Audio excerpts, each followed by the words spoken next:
Salam jemaat Tuhan, kita bersyukur karena hari ini kita bisa berkumpul dalam ibadah Paskah pada hari ini. Kita akan menyembah Tuhan, kita akan memuji Tuhan, tapi sebelumnya mari kita satukan hati kita untuk berdoa bersama-sama dengan Tuhan. Tuhan Allah Bapa kami yang bertata dalam kerajaan surga, kami bersyukur kepada Tuhan buat kebaikan-Mu dalam kehidupan kami, buat pengorbanan-Mu yang luar biasa yang Engkau telah berikan bagi kami. Dan hari ini Engkau menyatakan bahwa Engkau Allah yang hidup, Engkau telah mengalahkan maut ya Tuhan dengan kebangkitan-Mu ya Bapa. Terima kasih, biarlah semua pengorbanan-Mu itu terus menjadi kekuatan, bahkan menjadi sesuatu hal yang luar biasa dalam kehidupan kami untuk menyatakan kebaikan Tuhan. Terima kasih Bapa, sebentar kami akan memulai ibadah kami. Biarlah Engkau yang bertata atas pujian penyembahan kami pada hari ini Tuhan. Engkau berkati seluruh pelayan-pelayan-Mu yang mengambil bagian dalam pelayanan pada hari ini. Engkau urapi mereka, pakai mereka supaya mereka menyatakan kuasa Tuhan. Terima kasih Bapa, berkati juga beliau yang akan menyampaikan kebenaran firman-Mu. Biarlah Engkau penuhi kehidupan hamba-Mu dengan kuasa, dengan roh-Mu ya Tuhan. Supaya apapun yang disampaikan, kebenaran firman yang disampaikan, menjadi kekuatan bagi kami yang mendengarkan firman Tuhan pada hari ini. Terima kasih Tuhan, berkati juga jemaat kami dimanapun mereka berada saat ini, yang beribadah di rumah mereka masing-masing.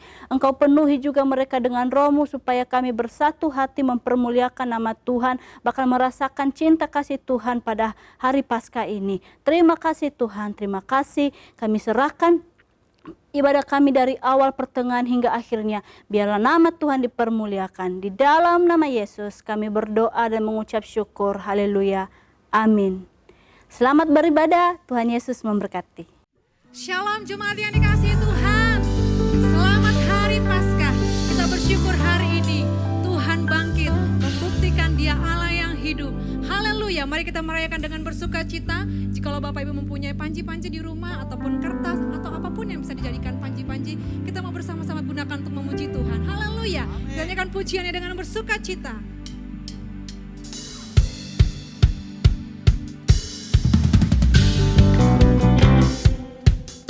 Dia Allah yang hidup, Dia membuktikan janjinya bagi setiap kita.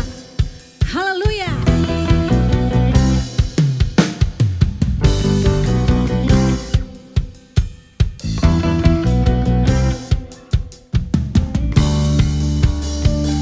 Anak Allah, Yesus namanya, menyembuhkan, menyucikan, bahkan mati, tebus dosaku, kubur kosong, membuktikan Dia hidup. Sekali lagi katakan, anak Allah, Yesus namanya, menyembuhkan, Dia menyucikan, bahkan mati, tebus dosaku, kubur kosong, membuktikan Dia hidup. Sama-sama kita katakan, sebab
hidup jadi berarti sebab dia hidup. Disungguh katakan, Dia hidup, ada hari esok, sebab dia hidup.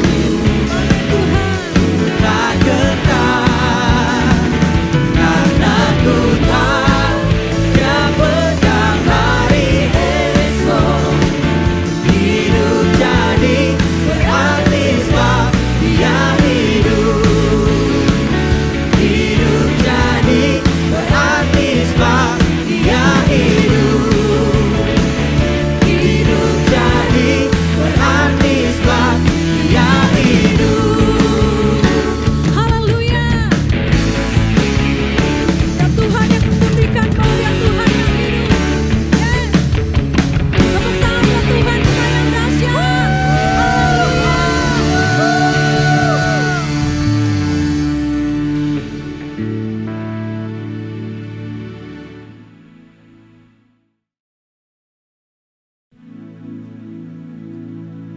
Mari kita siapkan hati kita untuk menyembah Tuhan lebih dalam lagi. Haleluya. Yes, Tuhan. Kita mau sembah Kau Tuhan pada pagi hari.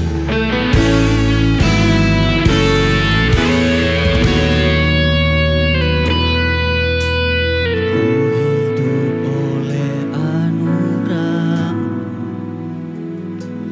yang terbaik ku terima darimu. Rancanganmu indah bagiku, sebab ku hidup selalu di dalam-Mu. Tiada pernah ku meragukan bukti kasih dan karya salib-Mu. Kau telah mati ganti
Perbuatanmu ajaib, tiada seperti Engkau,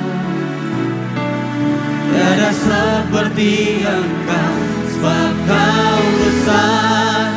Perbuatanmu ajaib, tiada seperti Engkau, tiada seperti Engkau.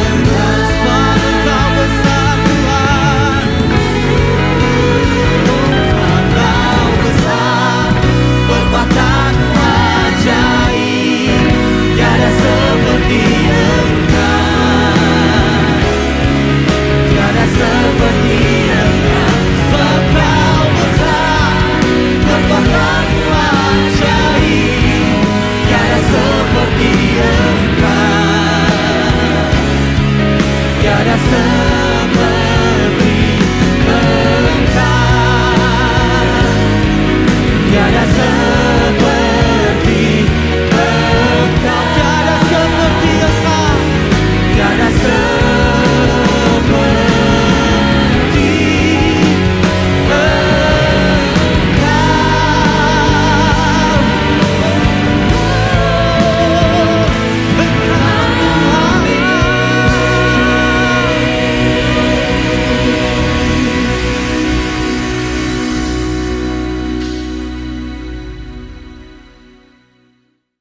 Sebelum kita mendengarkan firman Tuhan, mari kita tundukkan kepala untuk kita berdoa.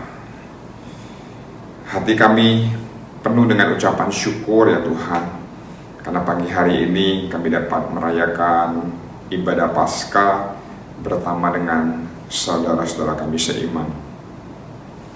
Biarlah firman Tuhan yang kami dengar pada pagi hari ini dapat menambah wawasan kami tentang kebenaran. Karena kebangkitan-Mu membuktikan Engkau hidup, yang membuat apa yang kami pikirkan, rancangkan, kerjakan, dan perbuat tidak akan pernah menjadi sia-sia.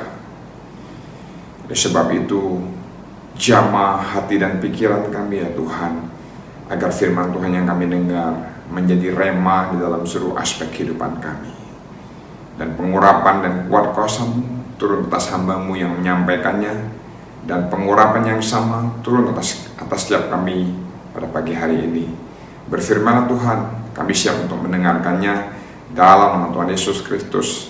Haleluya. Amin. Selamat pagi semua teman-teman yang mengikuti acara Paskah pada hari ini. Saudara, saya ingin membagikan sesuatu buat kita semua, yaitu hidup yang memuliakan Tuhan. Saudara, saat ini kita sedang menghadapi sesuatu. Ya. Sudah 60 tahun lebih saya hidup, tapi baru mengalami fenomena yang tidak biasa. Dan ini istilah saya mendunia. Dari segi kesehatan, tiba-tiba ada virus yang menyerang lebih dari 125 juta orang di dunia. Dari segi keuangan, saudara, bisnis jadi gamang. Banyak sekali yang tidak bisa bertahan. Gedung-gedung sekolah, kantor, bahkan mal jadi sepi. Saudara, seakan semua menjadi berubah ke arah yang penuh dengan ketidakpastian. Sampai kapan? Kita juga belum bisa memprediksi dengan tepat. Dan dalam keadaan seperti ini timbul pertanyaan, saudara. Bagaimana kita bisa memuliakan Tuhan? Saudara, saya teringat ada kejadian juga kira-kira 2000 tahun yang lalu. Murid-murid sudah meninggalkan segala sesuatunya untuk mengikuti Yesus. Nafkahnya, jati dirinya sebagai nelayan, bahkan ada yang sebagai pemungut cukai, ditinggalkan untuk mengikuti Yesus.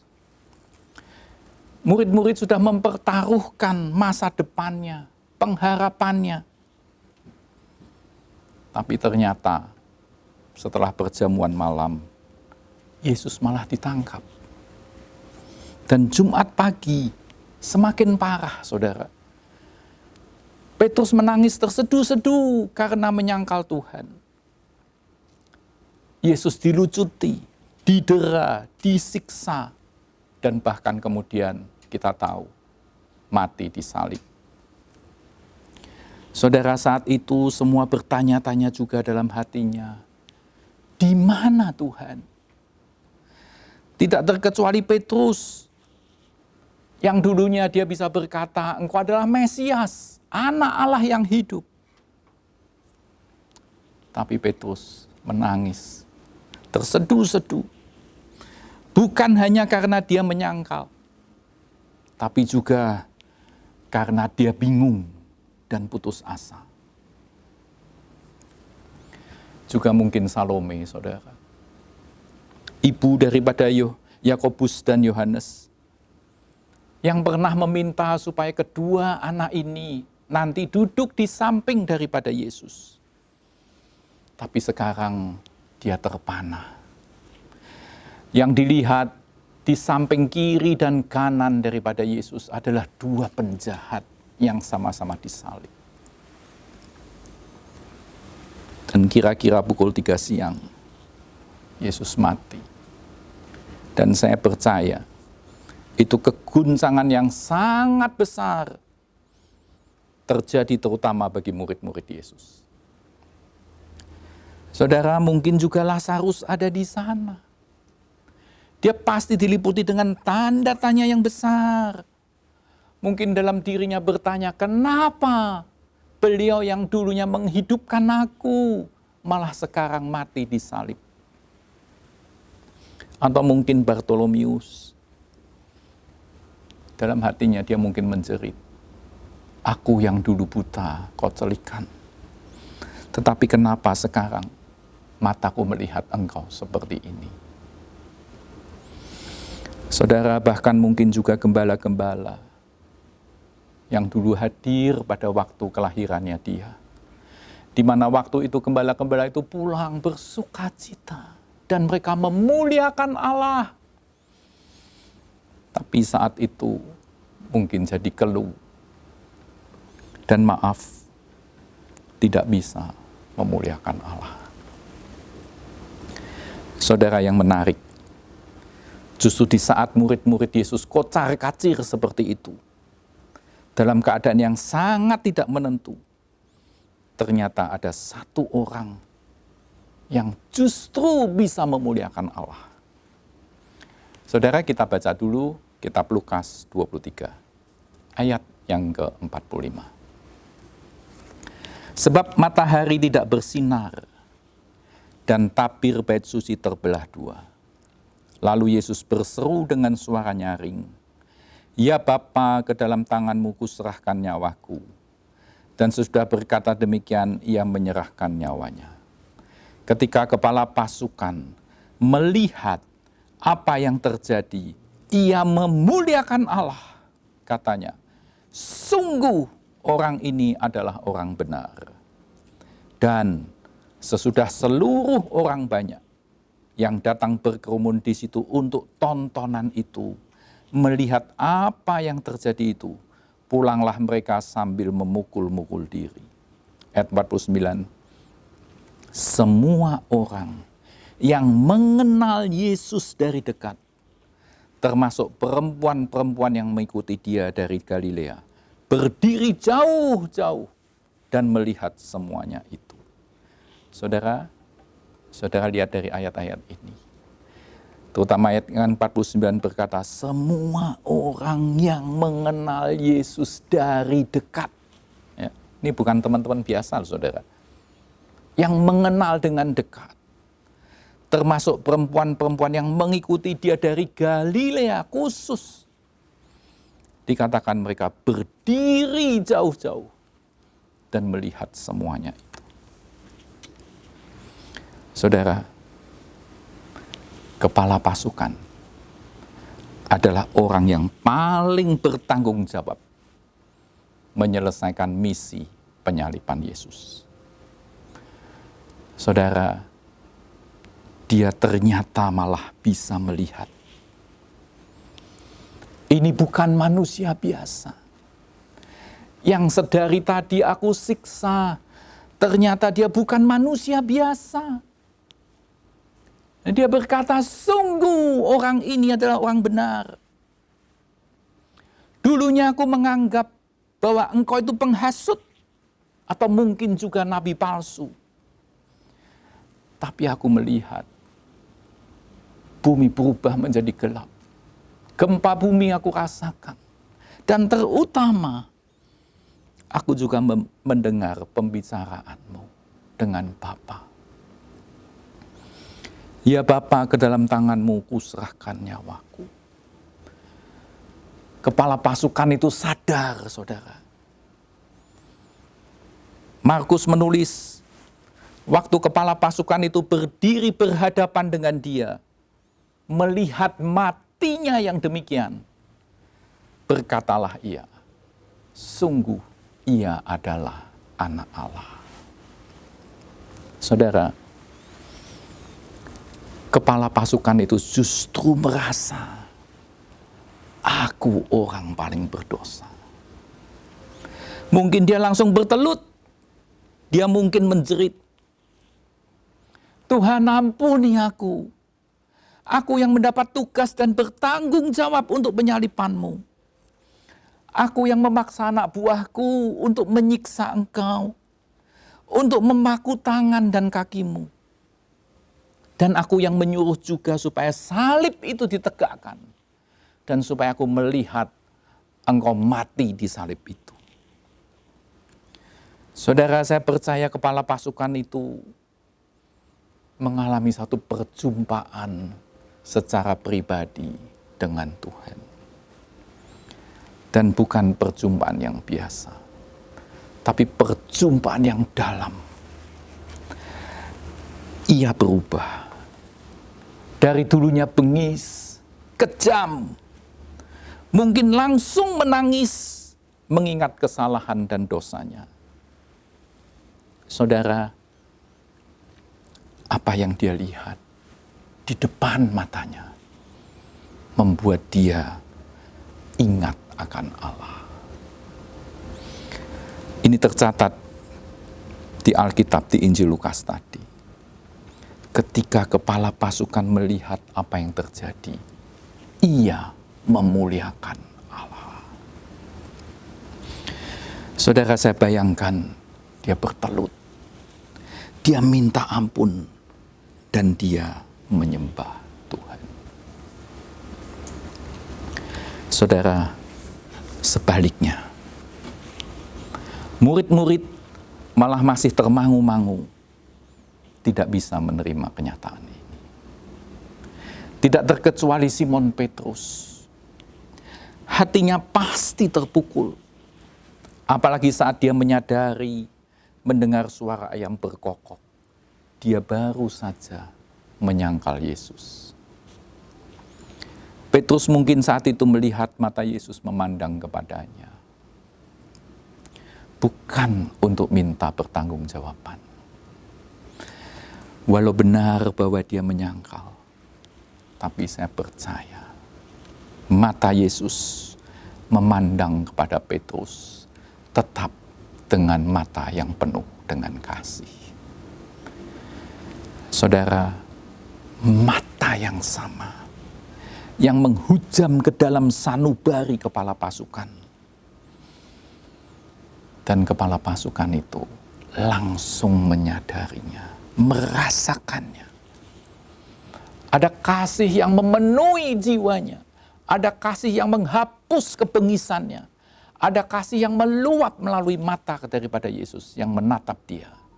Orang ini anak Allah. Aku sungguh-sungguh berbuat sesuatu yang sangat menyiksa dia. Tetapi dia bukan yang membalas. Tetapi matanya tetap penuh dengan kasih. Sehingga itu menyadarkan kepala pasukan itu. Dan dia memuliakan Allah. Tapi sayang, Petrus justru masih tidak bisa mengerti. Padahal itu adalah pandangan Yesus mungkin yang terakhir kalinya kepada Petrus. Karena kemudian Yesusnya mengalami siksaan dan disalib dan mati, di mana Petrus belum sempat untuk menjelaskan atau mengklarifikasi semuanya kepada Yesus. Saudara, waktu itu Petrus mungkin masih dalam banyak tanda tanya yang besar. Antara kesalahan, antara penyesalan, tetapi yang pasti dia melihat Yesusnya mati dan dia bisa terima. Saudara, tapi saya mau meloncat. Saat Petrus ini menjadi tua. Mungkin secara usia, kira-kira seusia saya sekarang. Karena surat Petrus ini ditulis sekitar antara tahun 62 sampai tahun 64. Saudara, saya bacakan 1 Petrus 1 ayat yang ketiga. Terpujilah Allah dan Bapa Tuhan kita Yesus Kristus, yang karena rahmat-Nya yang besar telah melahirkan kita kembali oleh kebangkitan Yesus Kristus dari antara orang mati kepada suatu hidup yang penuh pengharapan. Oh saudara, ternyata kebangkitan Yesus itu menjadi titik balik yang luar biasa dalam diri Petrus. Dia merasakan rahmat-Nya yang besar dan Petrus benar-benar seperti lahir kembali. Dari keterpurukan, dari ketidakpastian, menjadi kepada suatu hidup yang penuh dengan pengharapan. Dia katakan, terpujilah Allah dan Bapa kita Yesus Kristus oleh kebangkitan Yesus Kristus dari antara orang mati. Saudara, Petrus dia baru sungguh-sungguh mengalami bahwa Yesus adalah Mesias. Dulunya dia hanya tahu, dia bisa ngomong saudara, tapi belum tercelik secara langsung. Tapi kemudian dia sungguh-sungguh sadar panggilan Tuhan dalam hidupnya. Sehingga dia menuliskan 2 poin daripada kebangkitan Yesus bagi dirinya. Saudara, ini yang mau kita cermati pada pagi hari ini. Yang pertama, saudara, dia katakan di dalam 1 Petrus 2 ayat yang ke-9. Dari kegelapan kepada terangnya yang ajaib. Tetapi kamulah bangsa yang terpilih, imamat yang rajani, bangsa yang kudus, umat kepunyaan Allah sendiri, supaya kamu memberitakan perbuatan-perbuatan yang besar dari Dia, yang telah memanggil kamu keluar dari kegelapan kepada terangnya yang ajaib. Saudara, Petrus mengalami satu proses. Dia jatuh bangun. Tapi akhirnya dia mendefinisikan bahwa pergulatannya adalah merupakan panggilan Tuhan dalam dirinya.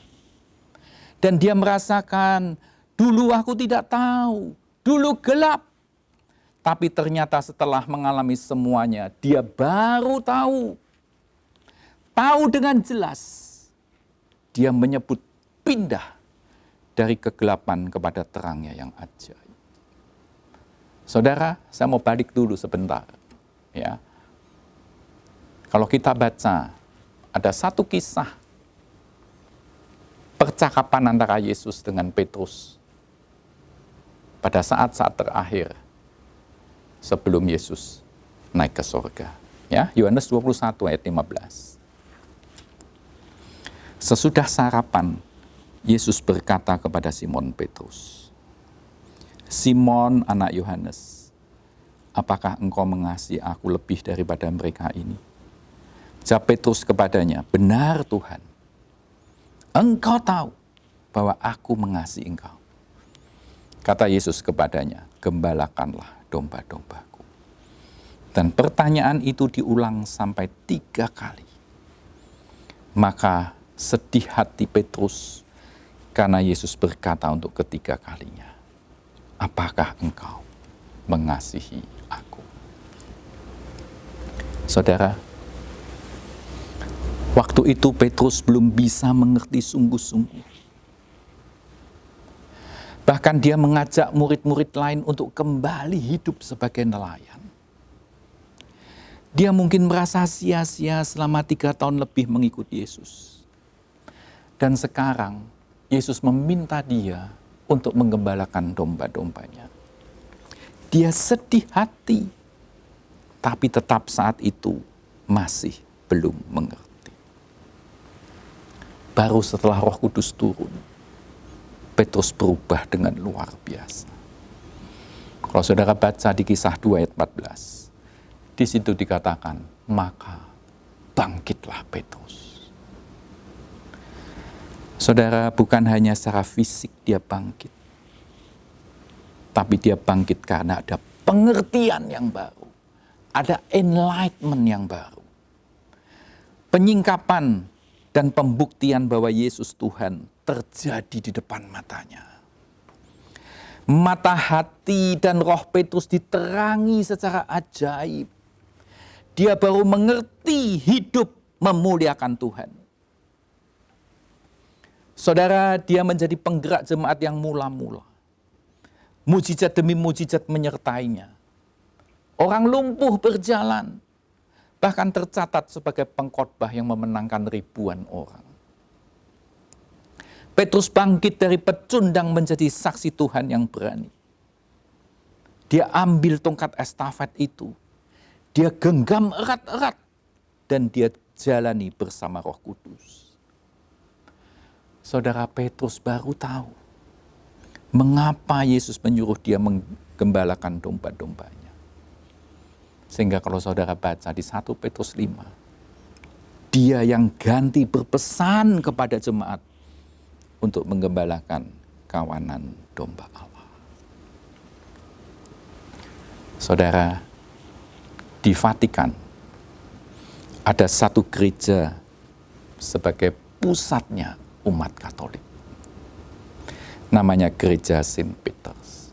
Satu gereja yang besar dan luar biasa. Dan di satu sudut saya melihat ada daftar nama paus, pemimpin tertinggi umat Katolik sepanjang masa. Dan nama Petrus ditulis dengan huruf besar sebagai paus yang pertama. Tongkat estafet itu bergulir terus sampai hari ini, menggembalakan umat Katolik di seluruh dunia. Petrus sudah mengalami diterangi dari kegelapan kepada terangnya yang ajaib. Yang kedua, dia berkata, supaya kamu mengikuti jejaknya. 1 Petrus 2 ayat 21. Sebab untuk itulah kamu dipanggil, karena Kristus pun telah menderita untuk kamu dan telah meninggalkan teladan bagimu supaya kamu mengikuti jejaknya. Saudara, mungkin engkau berkata, Yesus tidak berdosa, dia anak Allah, jadi dibangkitkan itu oke lah, kita bisa terima. Tapi pertanyaan yang timbul adalah, bagaimana dengan saya, manusia yang berdosa ini? Saudara, saya ajak untuk melihat bagaimana Paulus menulis kepada jemaat untuk menjawab pertanyaan-pertanyaan seperti itu. Kita bisa lihat di Korintus 15, 1 Korintus 15 ayat yang ke-22. Ya. Karena sama seperti semua orang mati dalam persekutuan dengan Adam, demikian pula semua orang akan dihidupkan kembali dalam persekutuan dengan Kristus. Saudara kita yang berdosa ditebus oleh kematiannya di kayu salib, sehingga kita menjadi bagian dari ayat di atas itu.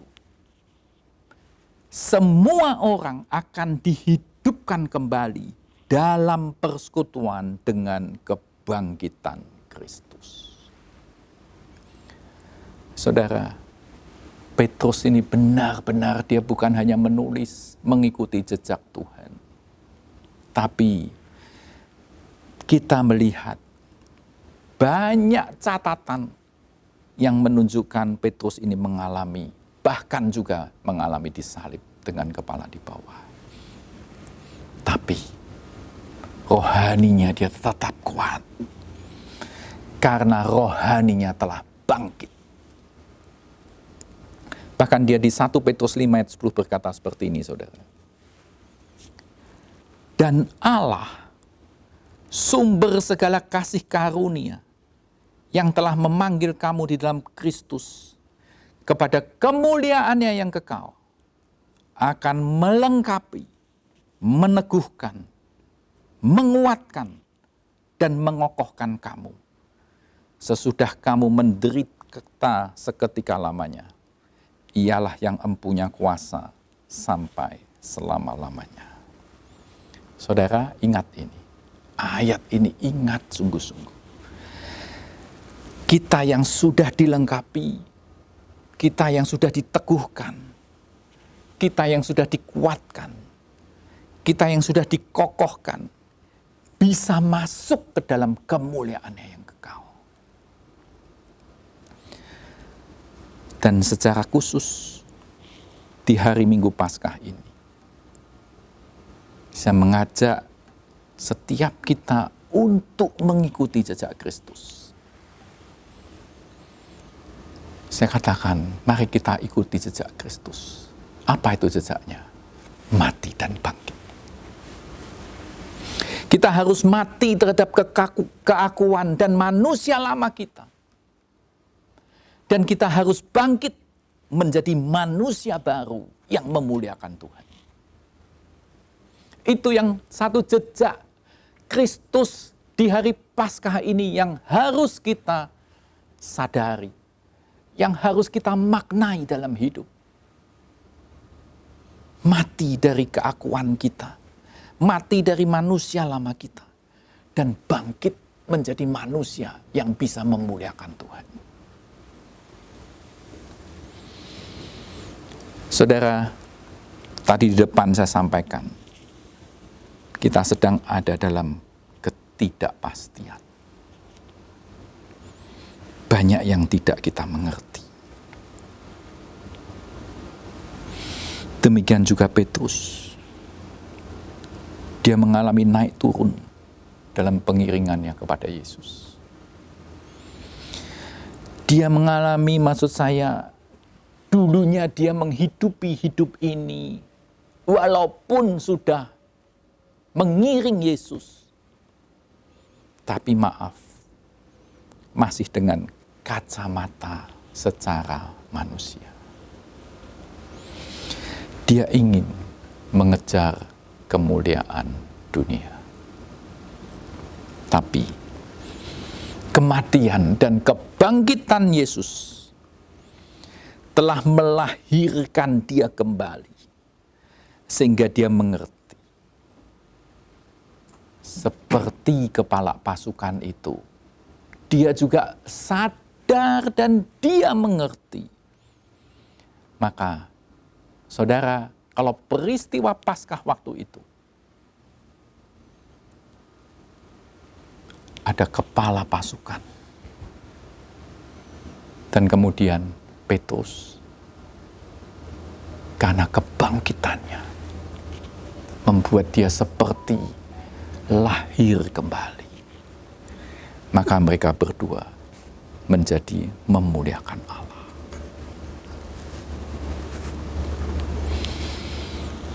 Sekarang pertanyaan terakhir. Apa itu hidup yang memuliakan Allah? Saudara, saya beri satu tips. dari ayat Yohanes 10 ayat 38b. Bahwa Bapa di dalam aku dan aku di dalam Bapa. Itu yang dilakukan oleh Yesus. Dan karena Yesus melakukan ini, Bapa sangat berkenan kepadanya. Saudara, biar hidup kita juga bisa mencerminkan hal ini.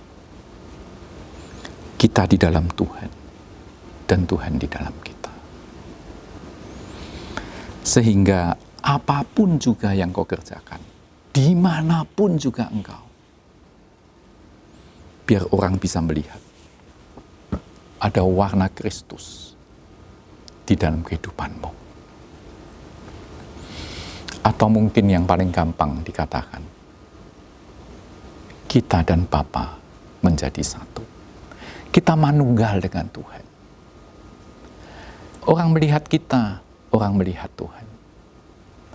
Saudara, kalau itu yang terjadi, maka hidupmu itu memuliakan Tuhan.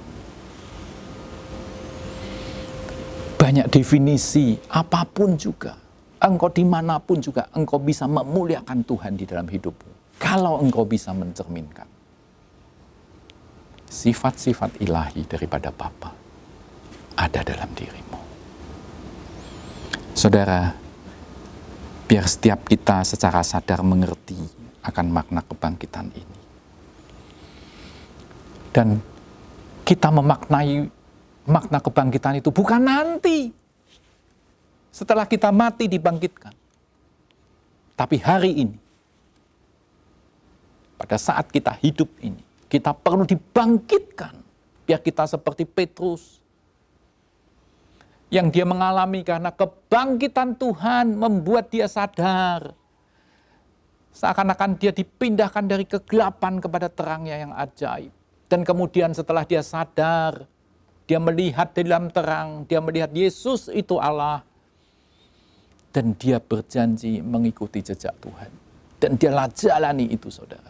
Dia mengikuti jejak Tuhan, walaupun dunia dia tidak tahu aku harus bagaimana, aku harus menggembalakan domba seperti apa. Bapa, tapi kau tahu aku mengasihi engkau. Dan dia jalani itu, saudara.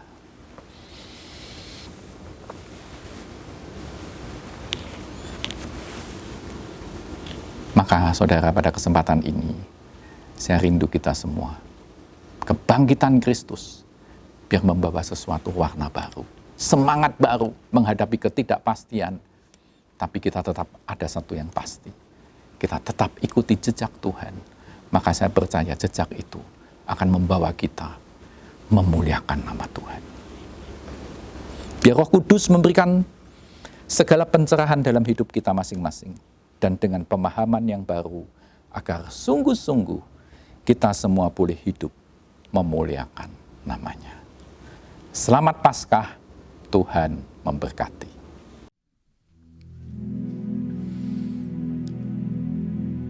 Saudara, pada hari Paskah ini, saya ingin mengajak setiap di antara kita untuk mengikuti jejak Tuhan, supaya kita juga mulai mengalami kematian dan kebangkitan Kristus di dalam kehidupan kita masing-masing.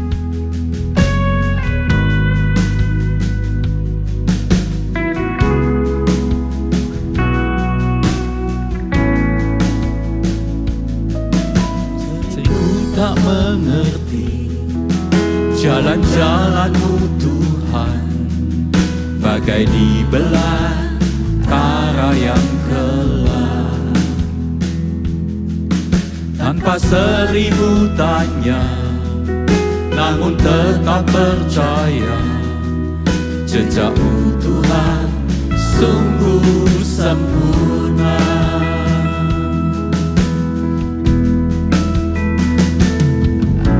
Ajarku memahami semua yang Kau ingini, agar hidupku puaskan hati-Mu. Bagi-Mu aku rela sepenuh hati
Buat hidup kami sungguh-sungguh boleh mengalami satu pemulihan di dalam Engkau.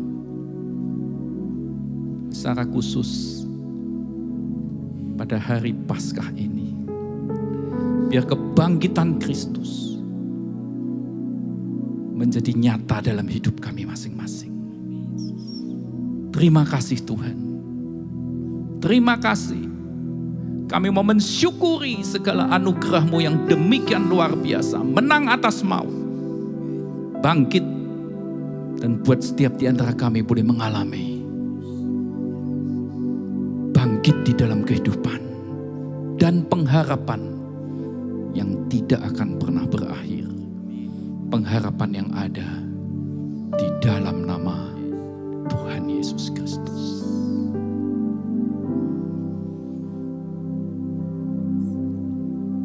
Saudara, ingat saudara, di tengah segala ketidakpastian kehidupan, ada yang pasti pada pagi hari ini, yaitu Paskah. Yesus bangkit dan semua orang akan dihidupkan kembali dalam persekutuan dengan Kristus. Kita akan masuk dalam perjamuan kudus. Sebab setiap kali kamu makan roti ini dan minum cawan ini, kamu memberitakan kematian Tuhan sampai Ia datang. Jadi barang siapa dengan cara yang tidak layak makan roti atau minum cawan Tuhan, ia berdosa terhadap tubuh dan darah Tuhan. Bapa, kami mau menghayati semua pengorbanan-Mu yang mati dan bangkit bagi kami. Ampuni dan layakkan setiap di antara kami untuk boleh makan sehidangan dengan Engkau sendiri.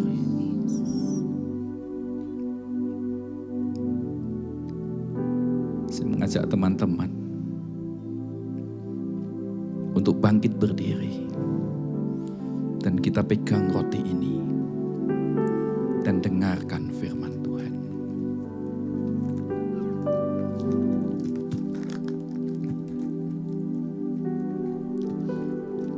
Dan ketika mereka sedang makan, Yesus mengambil roti, mengucap berkat, memecah-mecahkannya, lalu memberikannya kepada murid-muridnya dan berkata, ambillah, makanlah, inilah tubuhku. Percayakah saudara bahwa roti ini adalah persekutuan dengan tubuh Kristus? Mari kita makan di dalam nama Tuhan Yesus Kristus.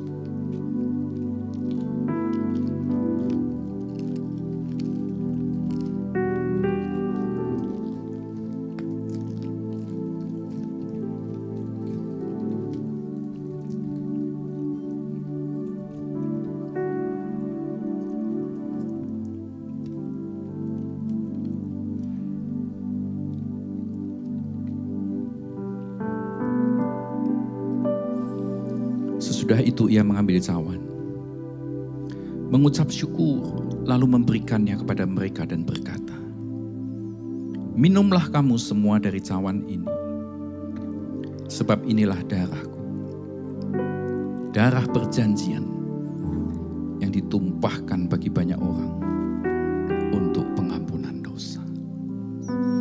Percayakah saudara bahwa air anggur ini adalah persekutuan dengan darah Kristus? Mari kita minum di dalam nama Tuhan Yesus Kristus.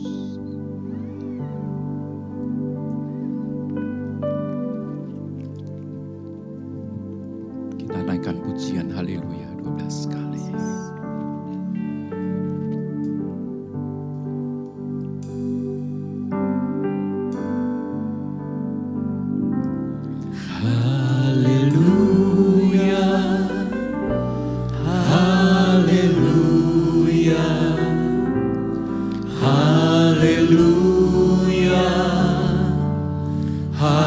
Haleluya,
Segala hormat hanya bagimu yang mati dan bangkit untuk selama-lamanya.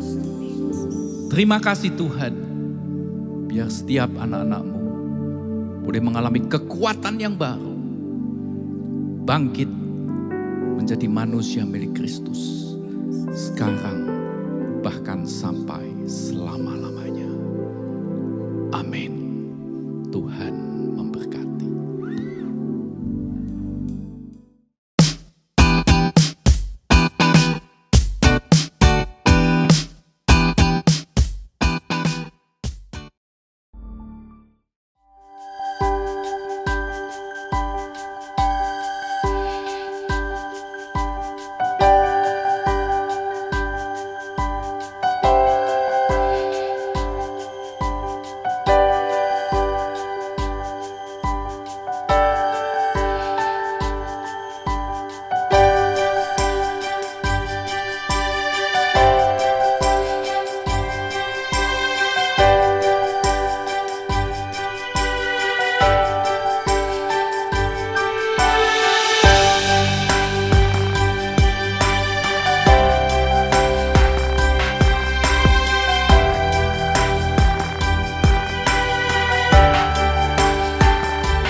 Shalom, jemaat yang kasih Tuhan. Saya percaya kita semua menikmati kebaikan Tuhan, menikmati ibadah Paskah pada hari ini dengan ucapan syukur kepada Tuhan bahwa Tuhan yang kita sembah Sang Juru Selamat, Dia bukan hanya mati, tapi Dia bangkit pada hari yang ketiga menyatakan Dia adalah Tuhan.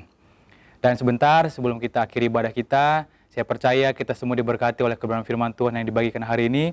Saya tadi melihat bagaimana kita bisa memuliakan Tuhan, biar hidup kita berjalan dari kegelapan kepada terangnya Kristus. Dan kedua, kita mengikuti jejaknya Tuhan.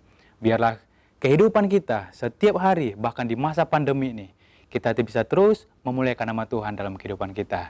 Mari kita teduhkan hati kita bersatu di dalam doa. Kami mengucap syukur Tuhan buat semua kebaikan, anugerah dan kasih setia Tuhan. Terima kasih pada hari ini, pada Minggu Paskah kami bisa beribadah walaupun masih secara online. Tapi kami merasakan kehadiran Tuhan di tengah-tengah ibadah kami. Memberkati setiap pelayan-pelayan Tuhan yang sudah melayani hari ini. Dalam mempersiapkan ibadah hari ini. Tuhan memberkati, Tuhan menyertai, Tuhan memampukan, Tuhan menolong dalam setiap kehidupan kami. Berdoa juga Tuhan secara khusus buat para pemimpin rohani kami dimanapun mereka berada. Penyertaan Tuhan menyertai mereka. Jangan biarkan mereka jatuh agar mereka tetap teguh dalam kebenaran-kebenaran Tuhan. Kami juga berdoa Tuhan untuk pemimpin bangsa negara kami. Tuhan tolong Pak Jokowi dan Kiai Maruf Amin. Tuhan memberkati, Tuhan menolong dalam menghadapi setiap keadaan hari ini di tengah-tengah pandemi. Biar pemulihan kesehatan, pemulihan ekonomi, keamanan untuk bangsa kami. Tuhan yang menolong. Dan semua kegiatan vaksinasi biar Tuhan yang menolong memampukan. Biar semua berjalan dengan baik. Berdoa juga Tuhan buat jemaat Tuhan dimanapun berada hari ini. Tuhan memberkati. Tuhan memulihkan, Tuhan menyegarkan rohani kami, agar di hari Paskah ini kami dibangkitkan bersama-sama dengan Kristus. Dan kami berdoa juga Tuhan secara khusus buat jemaat Tuhan yang hari ini butuh pertolongan Tuhan. Di dalam nama Tuhan Yesus, Engkau sebagai sumber jawaban dalam kehidupan kami. Dan sebentar kami mengakhiri ibadah kami siap menerima berkat daripada Tuhan. Saudara, terimalah berkat Tuhan di hari yang Paskah ini. Angkat tanganmu dan angkat hatimu. Biar berkat daripada Allah Bapa, kasih daripada Tuhan Yesus Kristus, persekutuan dan penghiburan Roh-Nya Kudus biar itu tinggal di dalam hidup saudara dan saya. Sehingga kita boleh memaknai kebangkitan Kristus ini menjadi sesuatu yang baru di dalam hidup kita. Kita boleh ada bersama dengan Bapa dan Bapa ada di dalam kita. Biar berkat ini turun atas kita semua, mulai dari saat ini bahkan sampai selama-lamanya. Yang percaya bersama-sama kita katakan, amin. Tuhan memberkati, salam sehati.